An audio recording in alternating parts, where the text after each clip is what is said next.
বিধানসভার নির্বাচন ঘিরে সরগম পশ্চিমবঙ্গ।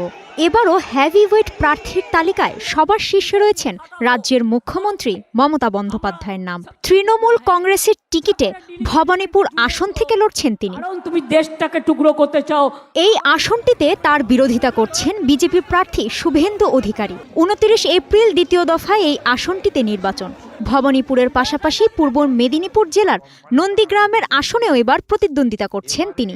নির্বাচনী বৈতরণী পার করানো যাবে না।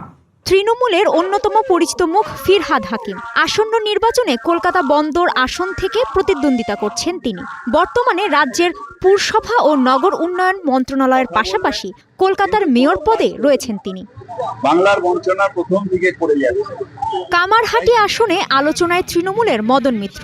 তিনি একাধারে রাজনীতিবিদ, অভিনেতা, প্লেব্যাক গানেও পরিচিতি রয়েছে তার। এছাড়া হাবড়া আসন থেকে লড়ছেন তৃণমূলের প্রার্থী সাবেক মন্ত্রী জ্যোতির্প্রিয় মল্লিক। অন্যদিকে শুভেন্দু ছাড়াও বিজেপির প্রার্থীদের মধ্যে খড়গপুর সদর আসন থেকে লড়ছেন দিলীপ ঘোষ। তিনি দলের সাবেক রাজ্য সভাপতি। তুমি ভয় পাও কেন ভাই? দম থাকলে সামনে আসো।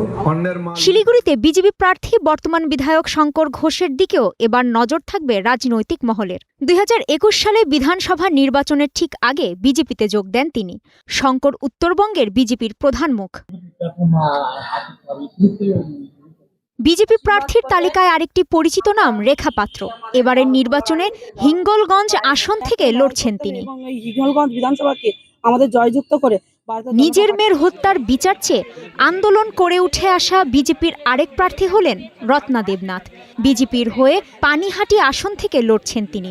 2024 সালের 9 আগস্ট কলকাতার আরজিকর মেডিকেল কলেজ এবং হাসপাতালে ধর্ষণ ও নৃশংসভাবে খুনের শিকার ছাত্রীর মা হলেন এই রত্না।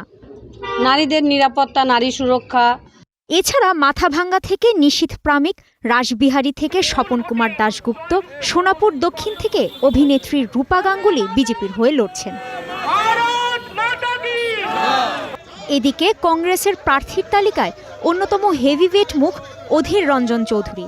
এই নির্বাচনে বহরমপুর আসন থেকে লড়াই করছেন অধীর। দীর্ঘদিনের সংসদ সদস্য ও ভারতের সাবেক রেল প্রতিমন্ত্রীও ছিলেন তিনি।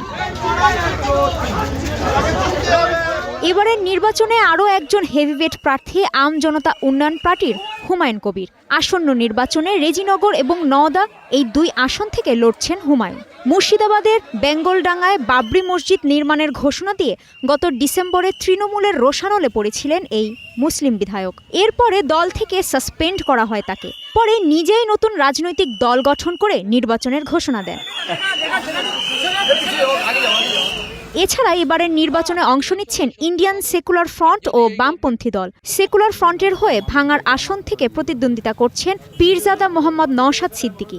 আর যাদবপুর কেন্দ্রে বাম প্রার্থী হিসেবে লড়ছেন আইনজীবী বিকাশ রঞ্জন ভট্টাচার্য। পশ্চিমবঙ্গে বিধানসভার নির্বাচনে রাজ্যের 294টি আসনে ভোট গণনা 4 মে। কাজী শাহরিন, স্টার নিউজ।